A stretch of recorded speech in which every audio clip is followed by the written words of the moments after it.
वृश्चिक राशि वाले बंधुओं, स्वागत है आप सभी का आपके अपने वैदिक मंथन भिंड यूट्यूब चैनल में। तो वृश्चिक राशि वाले बंधुओं, जरा ध्यान से समझना।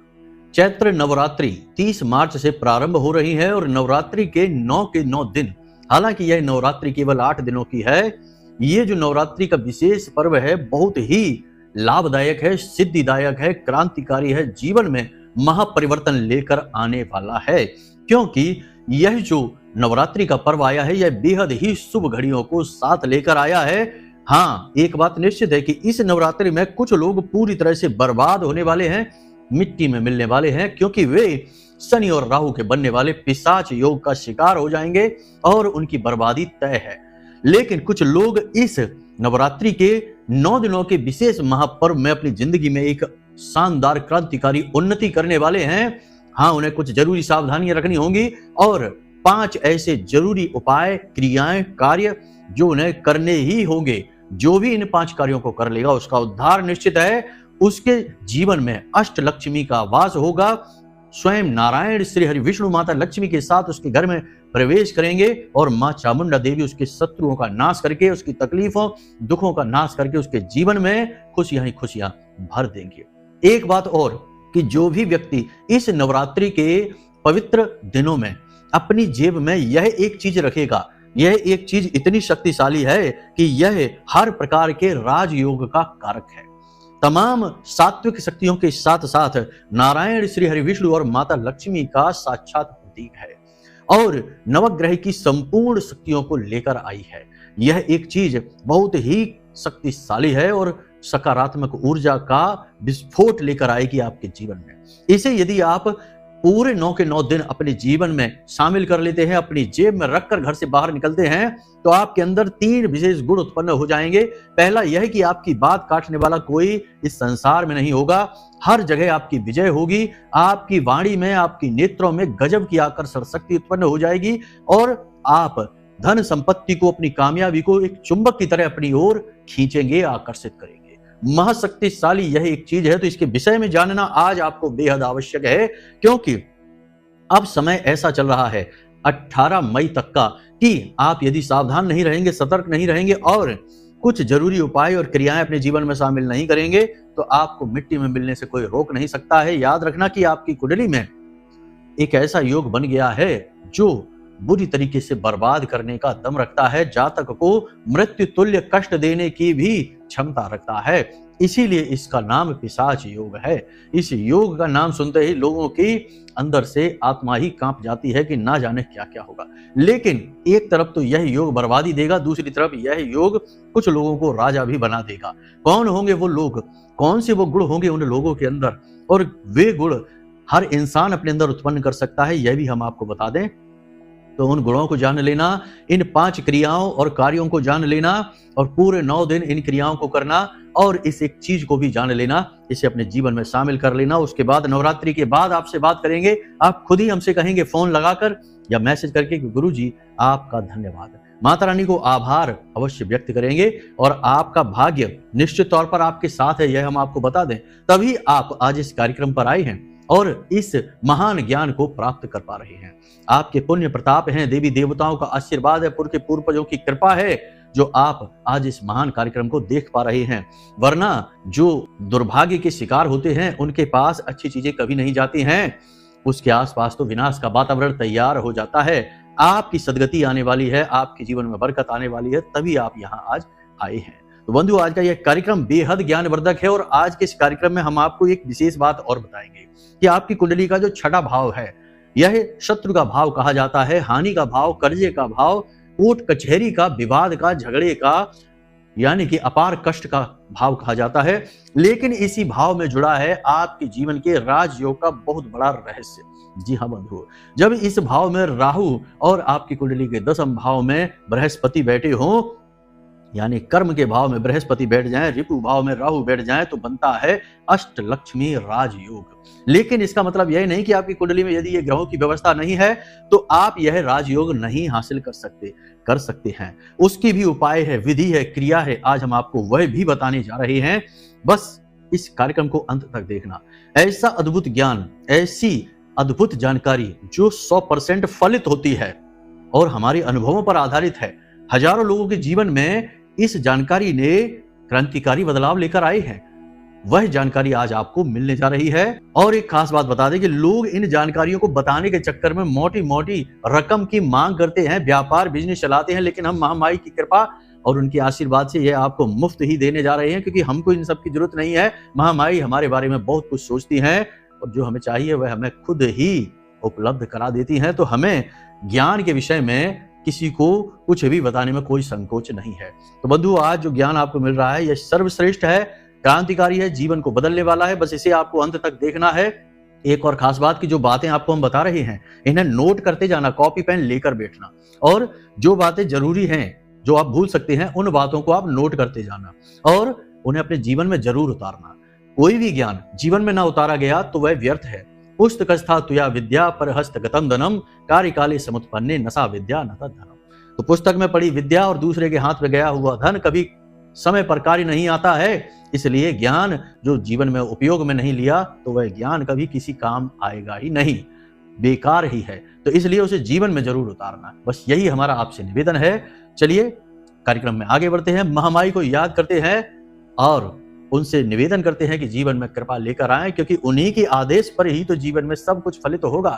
बिना महामाई की कृपा और आदेश के तो एक पत्ता भी नहीं हिल सकता है। तो चलिए निवेदन करते हुए कमेंट बॉक्स में लिख डालिए, जय मां भद्रकाली कृपा करो। महामाई आपके ऊपर निश्चित कृपा करेंगी, हमें पूर्ण विश्वास है। अब चलिए अपने मूल विषय को शुरू करते हैं, ध्यान से सुनिए। प्यारे मित्रों, हमारे अत्यंत प्रिय और परम पूज्य अमिताचार्य जी के पास माँ बगलामुखी और माँ भद्रकाली की साधनाओं का वर्षों का अनुभव है और माता रानी की इनके ऊपर पूर्ण कृपा और सिद्धि है।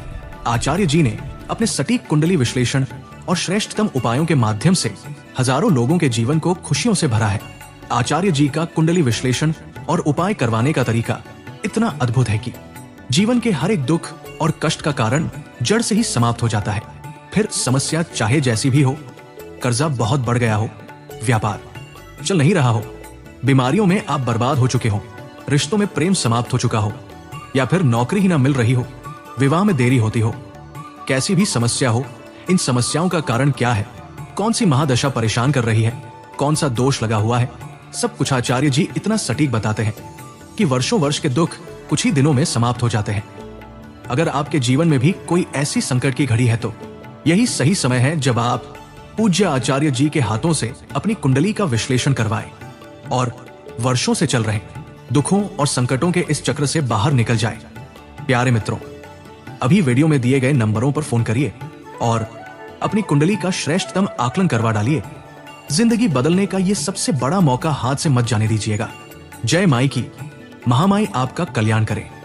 शुरुआत छोटी छोटी बातों से करेंगे। कुछ ऐसी गलतियां जो लोग अक्सर इस नवरात्रि के विशेष पर्व में 9 दिनों में कर लेते हैं और उनकी कीमतें चुकाते हैं। छोटी छोटी गलतियां हैं, ध्यान से समझिए। व्यर्थ में झूठ बोलना, नशा करना, मांसाहार करना, अपनी दाढ़ी और बाल कटवाना और घर में विशेष साफ सफाई तोड़ फोड़ का कार्य शुरू कर देना, ये सारे कार्य आपको नहीं करने हैं, किसी हालत में नहीं करना। हाँ, साफ सफाई का कार्य आप करिए, लेकिन कोई विशेष कंस्ट्रक्शन का काम है, तोड़ फोड़ का काम है, रिनोवेशन का काम है, ये नहीं करने हैं। किसी महिला का अपमान आपको नहीं करना है। अपना खान पान जितना हो सके उतना साधारण रखिए। मांसाहार तो दूर की बात है, तेज मसालेदार भोजन भी नहीं ग्रहण करना है। अगर हो सके तो पूरे 9 के 9 दिन अपने पूजा घर में अखंड ज्योति अवश्य जलाएं, क्योंकि अखंड ज्योति जो है वह स्वयं महामाई का प्रतीक होती है, महाविद्या का प्रतीक होती है, ऊर्जा का शुद्धतम स्वरूप होती है। और एक बात आपको हम बता दें कि आपको यम और नचिकेता का वह संवाद अवश्य याद होगा, कहीं ना कहीं आपने सुना अवश्य होगा। तो इसमें जब यम नचिकेता के प्रश्नों से प्रसन्न हो जाते हैं और उनकी निष्ठा से प्रसन्न हो जाते हैं कि एक छोटा सा बालक कैसे बड़े बड़े प्रश्न पूछ रहा है, कितना जिज्ञासु है, तो यम उसे आशीर्वाद देते हैं नचिकेता को और कहते हैं कि जब भी कहीं कोई धार्मिक कार्य के लिए पवित्र अग्नि जलाई जाएगी, पवित्र वस्तुओं के साथ, पवित्र भावना के साथ, तो उसे नचिकेता अग्नि कहा जाएगा। वही नचिकेता अग्नि दीपक में प्रज्वलित होती है जब अखंड ज्योति का दीपक जलता है। और एक बात याद रखना कि जिस घर में अखंड ज्योति जलती है, हाँ, उस घर में अगर आचरण भी अच्छे हो रहे हैं तो वहां स्वयं माता लक्ष्मी विराजमान हो जाती हैं और उस घर के जातकों का कभी अहित नहीं हो सकता। 3 बातें वहां कभी नहीं होती हैं, अकाल मृत्यु कभी नहीं होती है, महाबीमारियां यानी बीमारियों का प्रचंड प्रकोप वहां कभी नहीं होता, कर्जा वहां कभी नहीं होता है। तो हो सके तो मेहनत करिए, 9 ही दिन तो हैं। एक अखंड ज्योति अवश्य जला लीजिए, उसकी रखवाली करिए। अब अखंड ज्योति के समय कुछ चीजों का ध्यान रखना है कि जो भी व्यक्ति अखंड ज्योति जलाएगा उसे जनेऊ धारण अवश्य करना ही होगा। बिना जनेऊ धारण किए तो कोई भी पवित्र कार्य किया ही नहीं जा सकता है। दूसरा कि अखंड ज्योति जिसने प्रज्वलित की है वह इस अखंड ज्योति का देखभाल भी करे। अखंड ज्योति को खाली छोड़कर घर से बाहर न चला जाए। मतलब कहने का काम धंधे व्यापार पर आप जाइए, लेकिन 2-4 दिनों के लिए घर से बाहर न जाइए। घर को सूना मत छोड़िए। सभी लोग घर से बाहर चले गए, घर में ताला लगा के, ऐसा नहीं करना है। घर को सूना नहीं छोड़ना है और ब्रह्मचर्य के नियमों का पालन करना है, सात्विकता के नियमों का पालन करना है। ये छोटी छोटी बातें हैं, इनका ध्यान रखना है। झूठ व्यभिचार नहीं करना है, हो सके तो जमीन पर शयन करना है, पूर्ण ब्रह्मचर्य का पालन करना है। शक्ति के जागरण के दिन होते हैं, ऊर्जा ऊर्ध्वगामी हो जाती है इन दिनों में। जो व्यक्ति इन दिनों का सदुपयोग कर लेता है उसकी न केवल भौतिक जीवन में तरक्की होती है, आध्यात्मिक स्तर और आत्मिक स्तर पर भी उसकी उन्नति हो जाती है। वह ईश्वर से अपने तार जोड़ पाने में कामयाब रहता है। बंधु, ये बहुत ही गूढ़ ज्ञान है, लोग समझते नहीं हैं, हर बात को हल्के में ले लेते हैं। धर्म की बदनामी करना, भगवान का उपहास करना और धार्मिक ग्रंथों को व्यर्थ के किताबें और प्रपंच बता देना आज के समय में फैशन बन चुका है और लोग खुलेआम धड़ल्ले से ये काम करते हैं और अपनी दुर्गति खुद बुला बैठते हैं। उस परम सत्ता ईश्वर को न मानना सबसे बड़ा पाप है। इस पाप की सजा तो भोगनी ही होगी। भूल कर भी ऐसा ना करें, अपने धर्म ग्रंथों का अपमान न करें, भगवान का, माता पिता का, गुरुजनों का और बड़े बुजुर्गों का अपमान और महिलाओं का अपमान नवरात्रि के दिनों में भूल कर भी नहीं करना है। जी हाँ बंधुओं, इन बातों का आपको ख्याल रखना है। अब बताते हैं आपको 5 कार्य जो आपको इस नवरात्रि के दिनों में अवश्य कर लेने चाहिए हर हालत में। सबसे पहला कार्य कि दिव्य स्नान। प्रतिदिन 9 के 9 दिन आपको दिव्य स्नान करना है और यह दिव्य स्नान को तांत्रिक स्नान भी कहा जाता है। और इस स्नान का इतना अधिक महत्व है कि जो भी व्यक्ति इस स्नान को करता है उसके सारे पाप कट जाते हैं, साथ ही साथ उसके जीवन में माता लक्ष्मी नारायण हरि विष्णु के साथ प्रवेश कर जाती हैं, यानी कि महामाई का वास उसके जीवन में, घर में हो जाता है। क्या करना है? सबसे पहली चीज तो ये कि आपको एक पात्र चाहिए इस दिव्य स्नान के लिए, जल तैयार करना है। उसके लिए हम पहले भी किसी कार्यक्रम में इसके विषय में बता चुके हैं। एक यहाँ पर और बात आपको हम बता दें कि दिव्य स्नान की बात करने से पहले एक छोटी सी बात समझ लीजिए कि नवरात्रि के दिनों में घट स्थापना जरूर कर लीजिए। कलश माता रानी के नाम से स्थापित अवश्य कर लीजिए, शुद्ध जल भर के उसके ऊपर ढककर रखना, उस पर अन्न रख देना और उसके ऊपर एक नारियल स्थापित अवश्य कर लेना। ठीक है, नारियल स्थापित करने का सर्वोत्तम तरीका क्या है कि नारियल जो आप स्थापित करेंगे तो उसका जो मुख होगा वो आपकी ओर होना चाहिए, ना तो ऊपर की ओर, ना देवता की ओर, ना ही इधर और उधर।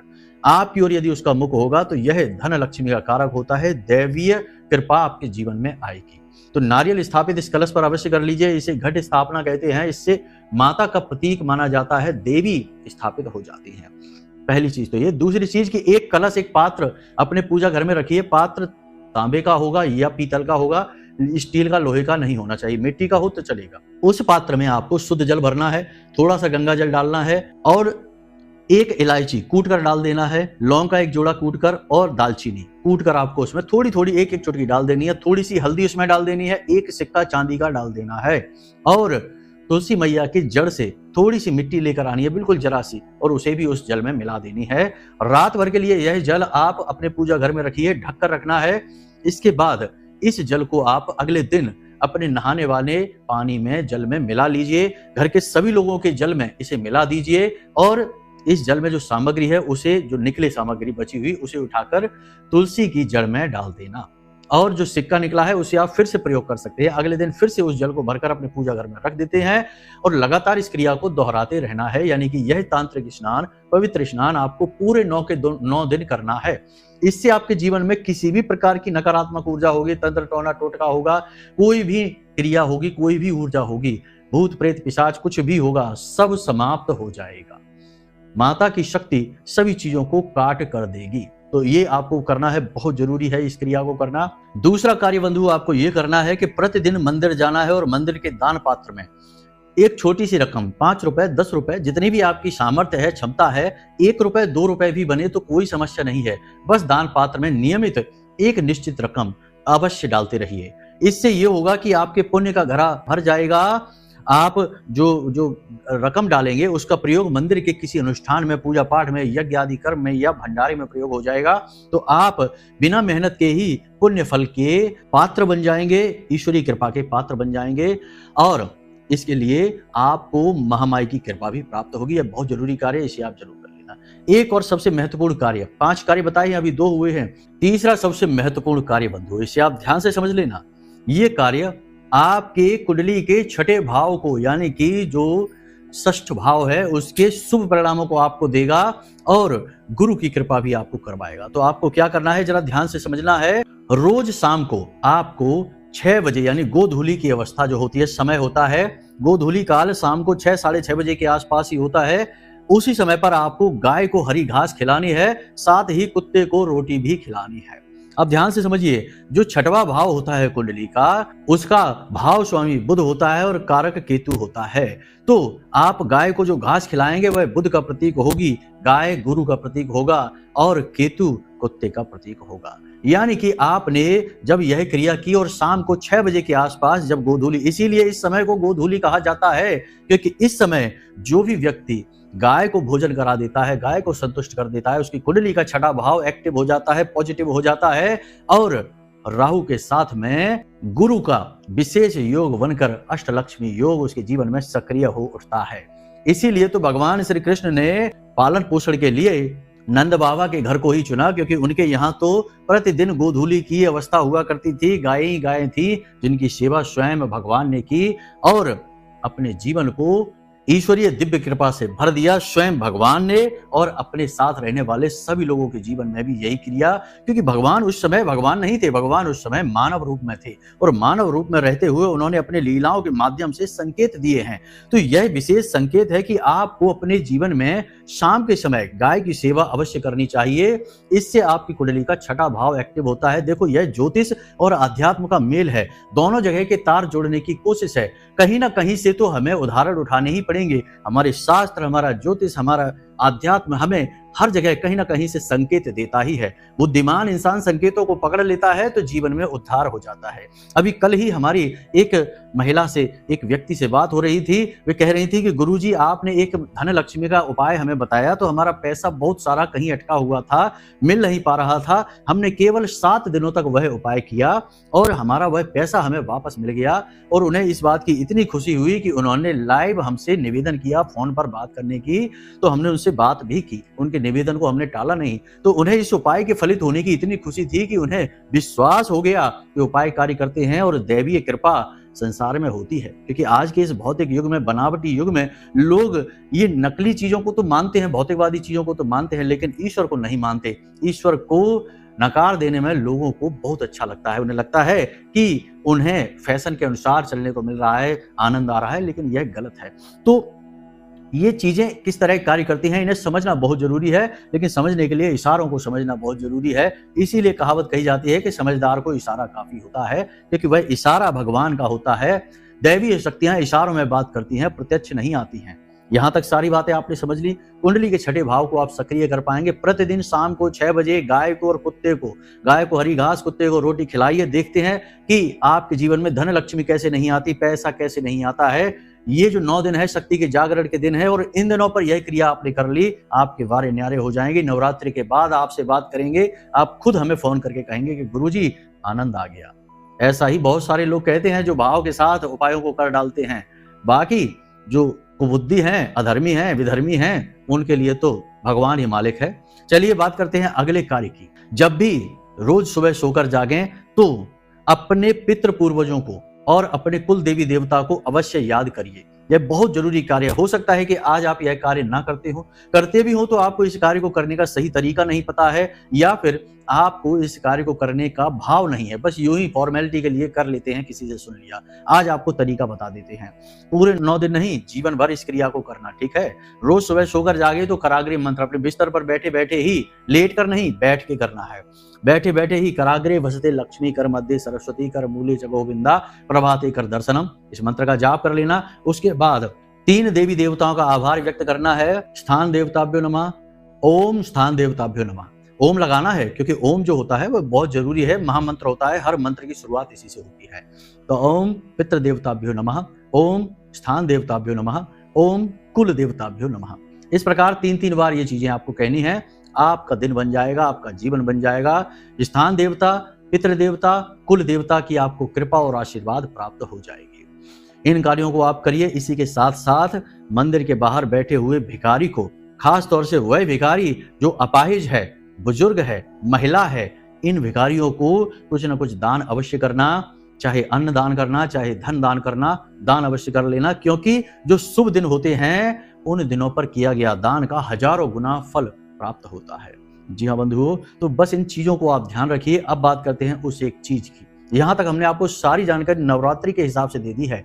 नवरात्रि में आपने इन ज्ञान को अगर प्रयोग कर लिया, आपका उद्धार निश्चित है। अब ध्यान से सुनिए, कॉपी पेन लेकर बैठिए कि क्या चीज है जो आपको चाहिए अपनी जेब में हर वक्त रखने के लिए। कांच की एक शीशी लेना है जिसमें कांच का ही ढक्कन लगा हो। बाजार में जाकर ढूंढना, मिल जाएगी। कांच जो है चंद्रमा का प्रतीक होता है। कांच की शीशी आपको लेनी है, उसके अंदर थोड़ा सा इत्र डाल देना। इत्र वो नहीं जो बाजार में जो स्प्रे वाला मिलता है, उसमें अल्कोहल होता है, मादक पदार्थ है, उससे आपको दूर रहना है। उसे तो कभी प्रयोग ही नहीं करना, यह तो शास्त्र विरुद्ध है। तो आपको इत्र बाजार से लेकर आना है जो पूजा पाठ में प्रयोग होता है। आजकल बहुत अच्छी अच्छी खुशबुओं की आ रही हैं, तो लेकर आइए। उस इत्र की 2 बूंदें उस शीशी में डाल दीजिए। इत्र यानी शुक्र। उसके बाद एक इलायची उसमें डाल दीजिए, यानी कि बुध। बुध है नारायण, शुक्र है लक्ष्मी, चंद्रमा साथ में आ गया। थोड़ी सी हल्दी डाल दीजिए, आपका काम हो गया। हल्दी डाल दी यानी कि देवगुरु बृहस्पति। यहां से आपका बन गया अष्टलक्ष्मी योग, यानी कि सारे के सारे आपने माता लक्ष्मी और भगवान नारायण श्री हरि विष्णु से जुड़ी हुई चीजों का एक साथ प्रयोग कर लिया। ग्रहों के आधार पर देखें या फिर आध्यात्म के धर्म के आधार पर देखें, दोनों का योग सबसे ज्यादा शुभ होता है। इसे योग को बनाने के लिए बंधन की आवश्यकता है। तो बंधन के लिए जो कलावा होता है, हम अपनी कलाई पर बांधते हैं, उस कलावा को लें और 7 बार उस शीशी के आसपास, उस जो आप डिब्बी लेंगे, शीशी लेंगे, उसके आसपास लपेट दें। कांच का ढक्कन होगा, उसे ढक्कन को लगा लें और उस शीशी को उठाकर अपने पूजा घर में रख दें, भगवान श्री हरि विष्णु और माता लक्ष्मी के चरणों में। याद रखना कि आपके पूजा घर में माता लक्ष्मी की, अकेले माता लक्ष्मी की तस्वीर नहीं होनी चाहिए जिसमें कि माता लक्ष्मी हैं, गणेश जी हैं, सरस्वती जी हैं। ये तस्वीर की आवश्यकता नहीं है। बहुत से लोगों के यहाँ तो हम देखते हैं कि माता लक्ष्मी खड़ी अवस्था में है। ये जो तस्वीर किसी के घर में होगी, उसके घर में लक्ष्मी कभी टिकेगी ही नहीं। दूसरा कि ये तस्वीर यदि आपके घर में है तो माता लक्ष्मी अकेली आई हैं, और जब माता लक्ष्मी अकेली आएंगी तो उनका वाहन उल्लू होता है। तो एक तरफ से आएंगी, दूसरी तरफ से चली जाएंगी। तो बहुत से लोग ये कहते हैं कि गुरुजी हमारे पास पैसा आता बहुत है। ऐसा नहीं कि पैसा आता नहीं, आता तो बहुत है, लेकिन रुकता नहीं है। हम पैसा बचा ही नहीं पाते। बैंक अकाउंट खाली है, जेब खाली है, पैसा आ रहा है, जा रहा है, समझ ही नहीं आ रहा कि कैसे पैसे को बचाएं। तो ये अवस्था वही है कि उनके घर में जाकर देखा, बहुत सारे लोगों के यहाँ जाकर देखा तो पता चला कि लक्ष्मी जी खड़ी अवस्था में है। अब कोई व्यक्ति आपके घर में आए, आप उसे बैठने को आसन ही ना दें, खड़ा रहेगा तो कितनी देर रुकेगा? 2-4 मिनट में ही वापस चला जाएगा। तो यही है। इसी तरीके से तो हम अपनी दिव्य शक्तियों को साधते हैं। जब हमें साधन ही नहीं पता कि हम कैसे साधेंगे, तो दिव्य शक्तियां हमसे कैसे प्रसन्न होंगी, कैसे रुकेंगी, ठहरेंगी कैसे? आखिरकार हमें दीपक जलाना है, लौ चाहिए हमको, तो हमें दीपक रखना पड़ता है। लौ भी हवा में प्रकट नहीं हो जाएगी। इसी प्रकार दिव्य शक्तियों को भी हमें साधना पड़ता है, आसन देना पड़ता है। तो माता लक्ष्मी की भगवान श्री हरि विष्णु के साथ श्रेष्ठतम तस्वीर होती है, जिसमें कि माता लक्ष्मी नारायण के साथ आई हैं। तो अब कहां जाएंगे? नारायण के साथ ही तो उनका वास है। तो आपके पूजा घर में चाहे कोई तस्वीर हो या ना हो, लेकिन एक यह तस्वीर अवश्य होनी चाहिए जिसमें भगवान श्री हरि विष्णु के साथ माता लक्ष्मी है। बस उसी तस्वीर के नीचे आपको इस शीशी को रख देना है। अब जब आप घर से बाहर निकलें तो इस शीशी को उठाकर अपनी जेब में रख लें, अपने पर्स में रख लें। पैंट की जेब में ना रखें, शर्ट की जेब में रखें या अपने पर्स में रखें। चमड़े का पर्स है तो उसमें ना रखें, ठीक है। और पर्स में रखने के बाद में इस बात का ख्याल रखें कि वह टूटे ना, दबे ना, वरना यह खंडित हो गई तो बहुत अपशगुन हो जाएगा। तो क्योंकि यह कांच की है तो प्लास्टिक की नहीं होनी चाहिए, इस बात का ख्याल रखना। और स्टील और लोहे की धातु का इस शीशी से संपर्क होना ही नहीं चाहिए। तो ये शीशी आपको जब घर से बाहर निकले तो अपनी जेब में रखकर निकलना है। लौट के जब आप आए स्नान आदि करने के बाद इस शीशी को फिर से पूजा घर में रख दें। रात भर के लिए यह भगवान का आशीर्वाद प्राप्त करेगी, दैवीय कृपा इसमें समाहित होंगी। और कल जब आप यानी अगले दिन जब आप घर से बाहर निकले तो इसे जेब में रखकर निकलें। केवल नवरात्रि ही नहीं, नवरात्रि के बाद भी इस क्रिया को आप लगातार करते रह सकते हैं। इस शीशी को आप 21 दिन तक रख सकते हैं। किसी भी धार्मिक पवित्र चीज की शुद्धता 21 दिनों तक रहती है। 21 दिनों के बाद वह चीज शुद्धता को खोने लगती है, तो उसे फिर से शुद्ध करना पड़ता है या उसकी जगह दूसरी चीज को स्थापित करना पड़ता है। इसीलिए इस शीशी को आप 21 दिन तक प्रयोग कर सकते हैं। उसके बाद आप फिर से इस शीशी को जल विसर्जित कर दें और दूसरी शीशी अपने लिए तैयार कर लें। ये जो शीशी आपके पास रहेगी, कांच की ये डिब्बी आपके पास रहेगी, आपके पास अटूट धन संपत्ति आएगी, लक्ष्मी माता का विशेष आशीर्वाद आएगा और माता लक्ष्मी स्वयं नारायण के साथ आपके जीवन में प्रवेश कर जाएंगी। फिर चाहे कैसा ही कर्जा हो, कैसी ही कंगाली हो, कैसी ही तकलीफें हो, सब समाप्त हो जाएंगी। आप ये बात लिख कर रख लीजिए। तो चलिए बंधु, इन बातों को प्रयोग करिए जीवन में, और इन बातों को जीवन में प्रयोग भाव के साथ करिए। यूं ही नहीं, फॉर्मेलिटी के लिए नहीं, भाव से करिए, विश्वास के साथ करिए, क्योंकि जहां विश्वास है वहीं धर्म है, और जहां विश्वास ही नहीं है वहां तो अधर्म है, वहां तो पाप है। तो बस इन बातों का ध्यान रखिए। उम्मीद करते हैं कि सारी बातें आप प्रयोग कर पाएंगे। इनमें से आधी बातें भी प्रयोग कर ली तो जीवन में परिवर्तन तो 100% आएगा ही आएगा। चलिए बंधु, आज के इस कार्यक्रम को यहीं विराम देते हैं। अब यदि कोई मन में प्रश्न उठे या कुंडली का विश्लेषण कराना है तो नंबर वीडियो में दिया गया है, इन नंबरों पर फोन करिए। हम स्वयं आपकी कुंडली का विश्लेषण करेंगे और बताएंगे कि क्यों आपके जीवन में कष्ट हैं, क्यों तकलीफें दूर नहीं हो रही, कौन सा ग्रह रुकावट बना है, कौन सा योग आपकी जीवन की तरक्की को रोक कर बैठा है, उसका श्रेष्ठ उपाय बता देंगे। उपाय कर लेना, बाधा कट जाएगी, खुशियां आ जाएंगी। तो चलिए बंधु, हमेशा हंसते रहिए, मुस्कुराते रहिए, सकारात्मक रहिए, महामाई पर अपनी आस्था और विश्वास बनाकर रखिए, क्योंकि आपका उद्धार तो वहीं से होना है। तो प्रेम से बोलिए जय माई की। महामाई आपका कल्याण करें। धन्यवाद। हमारे प्रिय और परम पूज्य आचार्य जी ने अपनी साधनाओं के अनुभवों पर आधारित शक्तिशाली उपाय और क्रियाओं के माध्यम से हजारों लोगों के जीवन को पूरी तरह से बदला है। आचार्य जी के द्वारा बताया गया हर एक उपाय इतना सटीक और कारगर होता है कि जो भी इसे पूरे भाव के साथ कर लेता है उसे साक्षात महामाई की कृपा और आशीर्वाद प्राप्त हो जाती है। इसलिए निसंकोच इन उपायों को पूरे भाव के साथ करिए, आपका कल्याण होगा। जय माई की।